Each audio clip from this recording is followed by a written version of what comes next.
Most enterprises assume running LLMs on-premises means full control and lower long-term costs, but the real numbers tell a very different story.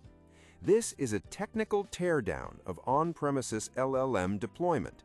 The GPU inference cost, quantization trade-offs, and LLM TCO calculations that cloud vendors don't want you running yourself. Enterprise teams are turning to self-hosted AI inference to satisfy data residency requirements, cut API latency, and escape per-token cloud pricing at scale.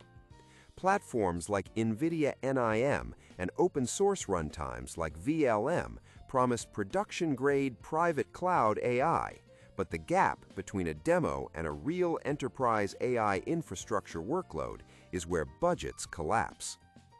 GPU memory bandwidth is the hard ceiling nobody talks about enough.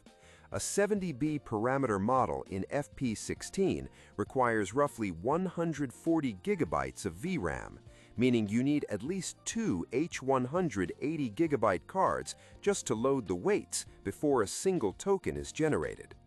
Quantization to int4 can cut that footprint by up to 75%, but introduces measurable accuracy degradation on reasoning-heavy tasks, a trade-off your TCO model must price in explicitly.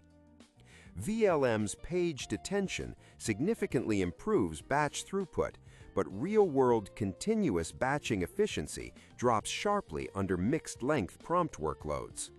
Model update lifecycle management is the silent killer. Every major revision demands requantization, regression testing, and redeployment cycles that consume 40 to 80 engineering hours per update. A two-node H100 cluster runs roughly $600,000 to $800,000 in hardware alone, before cooling overhead that can add 30 to 40% to your data center power budget. GPU depreciation follows a brutal 3-year curve. By year 2, next-generation silicon has already reset the performance per dollar baseline against you.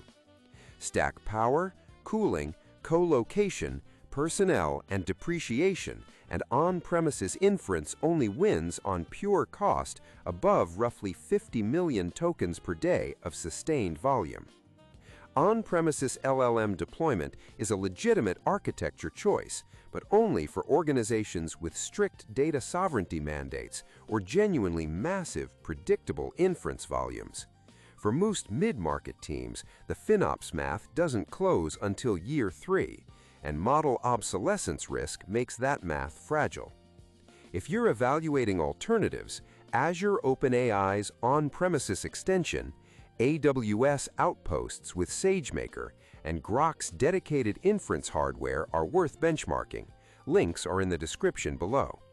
If this breakdown saved you a bad infrastructure decision, subscribe for more, and like the video if it earned your time.